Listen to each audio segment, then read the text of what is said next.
Nagpahayag naman ng mga kahilingan sa Duterte administration ng ilan nating mga kababayan sa pagbabago na gusto pa nilang makita sa mga susunod na araw. Ito ang balita ni Monokson.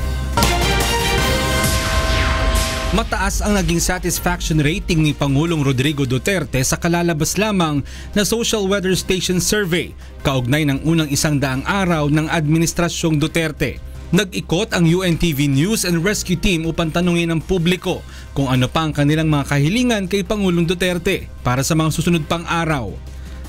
Dagdagan nilang oras ng pag-release ng train. Mas papabain pa sana. Pamasahe. Kailangan malutasan yung traffic kasi nawawalan kami halos ng kita. Para naman sa mga regular na empleyado at contractual worker.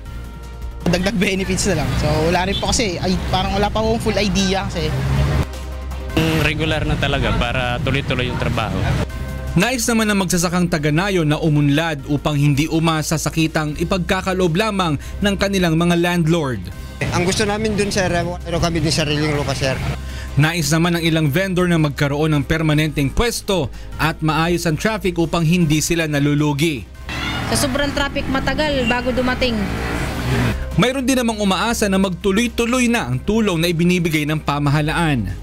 Yung permanente pong pabahay para sa kagaya naming mga informal settler.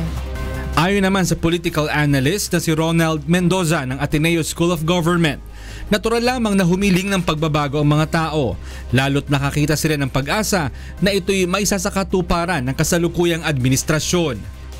He ran on a campaign of change. So, ang expectations ng mga tao, talagang maraming change na mangyayari. At medyo nainip na mga tao kasi pinangako na rin yun ng past administrations. Masyado pang maigsi ang 100 araw upang makita ang totoong pagbabago na ipinapangako ng Administrasyong Duterte. Subalit, sa kaunting panahon ay nakakita tayo ng senyales na seryoso ang pamahalaan sa isinusulong nitong pagbabago na matagal nang inaasam ng mga Pilipino. Mon Hokson, UNTV News and Rescue, Quezon City.